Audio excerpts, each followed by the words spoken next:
ಆಜಿ ಮಸಾಲ. ಎಂತ ಅಡಿಗೆಯ ರುಚಿಯಾಗೋ ರಹಸ್ಯವು 20 ರೂಪಾಯಿ.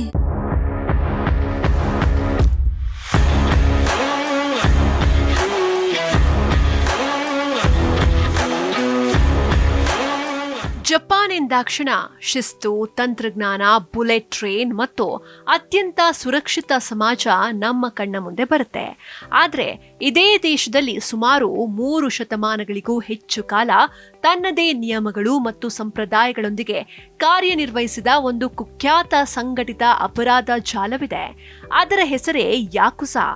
ದೇಹವಿಡೀ ಟ್ಯಾಟೂ, ತಪ್ಪು ಮಾಡಿದ್ರೆ ಸ್ವಂತ ಬೆರಳನ್ನೇ ಕತ್ತರಿಸುವ ಶಿಕ್ಷೆ, ಬಾಸ್ಗೆ ಜೀವದ ಮಟ್ಟದ ನಿಷ್ಠೆ ಮತ್ತು ಕೋಟ್ಯಂತರ ರೂಪಾಯಿ ಅಕ್ರಮ ವ್ಯವಹಾರಗಳ ಮೂಲಕ ಯಾಕುಜಾ ವಿಶ್ವದ ಅತ್ಯಂತ ವಿಚಿತ್ರ ಹಾಗೂ ಸಂಘಟಿತ ಮಾಫಿಯಾ ಸಂಘಟನೆಗಳಲ್ಲಿ ಒಂದಾಗಿ ಗುರುತಿಸಿಕೊಂಡಿದೆ.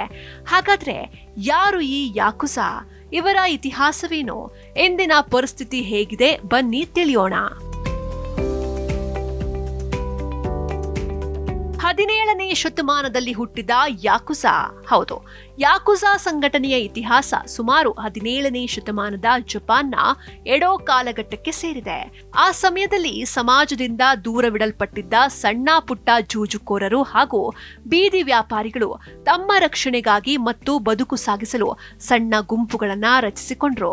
ಕಾಲಕ್ರಮೇಣ ಈ ಗುಂಪುಗಳು ಹೆಚ್ಚು ಸಂಘಟಿತವಾಗಿ ಬೆಳೆದು ಜಪಾನ್ನ ವಿವಿಧ ಭಾಗಗಳಲ್ಲಿ ಪ್ರಭಾವ ಬೀರುವಷ್ಟು ದೊಡ್ಡ ಕ್ರಿಮಿನಲ್ ನೆಟ್ವರ್ಕ್ ಆಗಿ ರೂಪುಗೊಂಡ್ವು. ಇದೇ ಸಂಘಟನೆ ನಂತರ ಯಾಕುಜಾ ಎಂಬ ಹೆಸರಿನಿಂದ ವಿಶ್ವದಾದ್ಯಂತ ಪ್ರಸಿದ್ಧಿಯಾಯಿತು.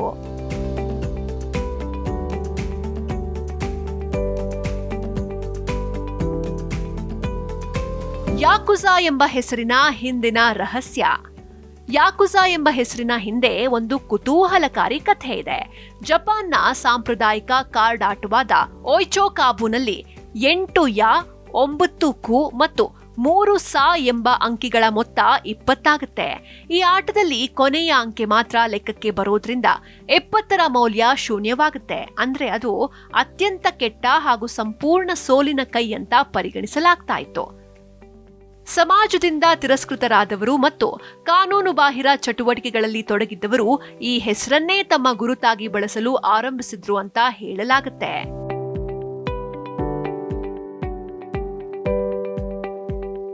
ಯಾಕುಜಾ ಸಾಮಾನ್ಯ ಗ್ಯಾಂಗ್ ಅಲ್ಲ. ಇದು ಒಂದು ಕುಟುಂಬದ ಮಾದರಿಯಲ್ಲಿ ಕಾರ್ಯನಿರ್ವಹಿಸುವ ಸಂಘಟನೆ. ಇಲ್ಲಿ ಮುಖ್ಯಸ್ಥರನ್ನ ಒಯಾಬುನ್ ಅಂತ ಕರೆಯಲಾಗುತ್ತೆ, ಸದಸ್ಯರನ್ನ ಕೋಬುನ್ ಅಂತ ಕರೀತಾರೆ. ಸದಸ್ಯರು ತಮ್ಮ ಬಾಸ್ಗೆ ತಂದೆಯಷ್ಟೇ ಗೌರವ ನೀಡಬೇಕಾಗತ್ತೆ.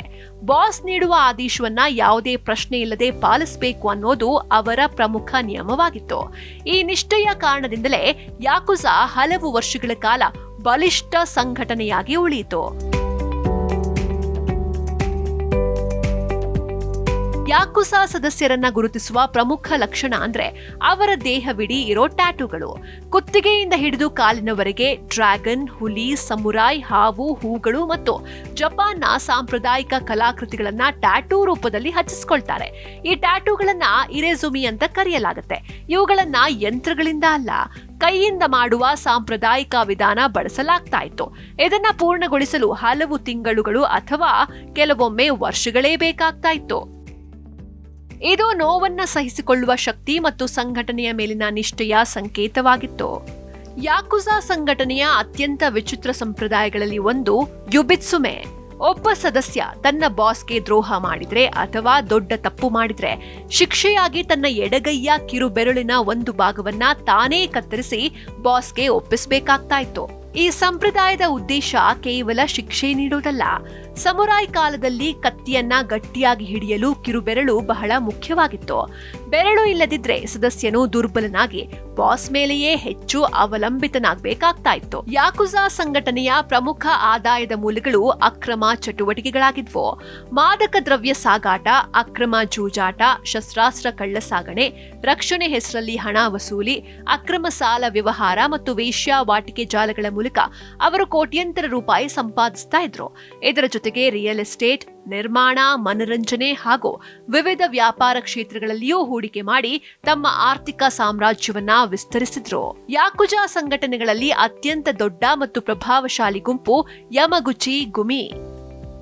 ಒಂದು ಕಾಲದಲ್ಲಿ ಈ ಸಂಘಟನೆ ಸಾವಿರಾರು ಸದಸ್ಯರನ್ನ ಹೊಂದಿತ್ತು. ಇವರಿಗೆ ತಮ್ಮದೇ ಕಚೇರಿಗಳು, ಆಡಳಿತ ವ್ಯವಸ್ಥೆ ಹಾಗೂ ನಾಯಕತ್ವ ಇತ್ತು. ಸಂಘಟನೆಯ ಕಾರ್ಯವೈಖರಿ ಒಂದು ದೊಡ್ಡ ಕಾರ್ಪೊರೇಟ್ ಕಂಪನಿಯಂತೆಯೇ ಇತ್ತು ಅಂತ ಅನೇಕ ವರದಿಗಳು ಹೇಳುತ್ತವೆ. ಜಪಾನ್ನ ವಿವಿಧ ನಗರಗಳಲ್ಲಿ ಈ ಗುಂಪಿನ ಪ್ರಭಾವ ಸಾಕಷ್ಟು ಹೆಚ್ಚಾಗಿತ್ತು. ಯಾಕುಜಾ ಅಪರಾಧ ಚಟುವಟಿಕೆಗಳಿಗೆ ಕುಖ್ಯಾತಿಯಾಗಿದ್ರು.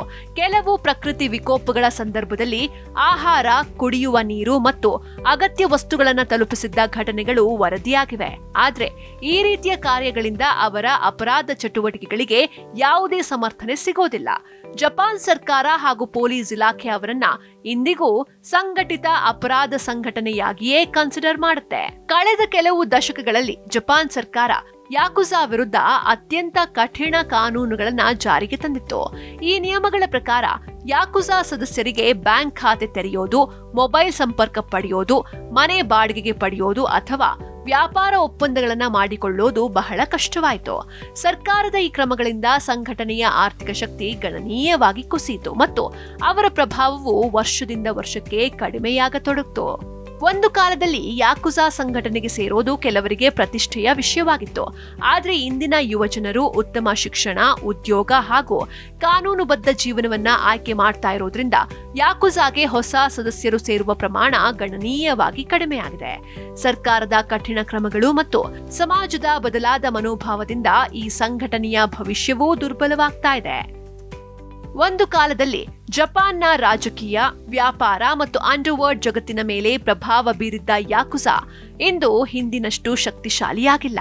ದೇಹವಿಡೀ ಟ್ಯಾಟೂಗಳು, ಕಿರುಬೆರಳು ಕತ್ತರಿಸುವ ಸಂಪ್ರದಾಯ, ಕುಟುಂಬದಂತಿರುವ ಸಂಘಟನೆ ಮತ್ತು ಸಂಘಟಿತ ಅಪರಾಧ ಜಾಲದ ಮೂಲಕ ಅವರು ಇತಿಹಾಸದಲ್ಲಿ ವಿಶೇಷ ಸ್ಥಾನ ಪಡೆದಿದ್ದಾರೆ. ಆದರೆ ಸರ್ಕಾರದ ಕಠಿಣ ಕಾನೂನುಗಳು ಮತ್ತು ಬದಲಾಗ್ತಾ ಇರುವ ಸಮಾಜದ ಪರಿಣಾಮವಾಗಿ ಯಾಕುಜಾ ಸಾಮ್ರಾಜ್ಯ ನಿಧಾನವಾಗಿ ತನ್ನ ಪ್ರಭಾವವನ್ನ ಕಳೆದುಕೊಳ್ತಾ ಇದೆ. ಇಂದಿಗೂ ಯಾಕುಜಾ ಹೆಸರು ಕೇಳಿದ್ರೆ ಅದು ಜಪಾನ್ನ ಸಂಘಟಿತ ಅಪರಾಧದ ಇತಿಹಾಸದ ಒಂದು ಪ್ರಮುಖ ಅಧ್ಯಾಯವಾಗಿ ನೆನಪಾಗುತ್ತೆ.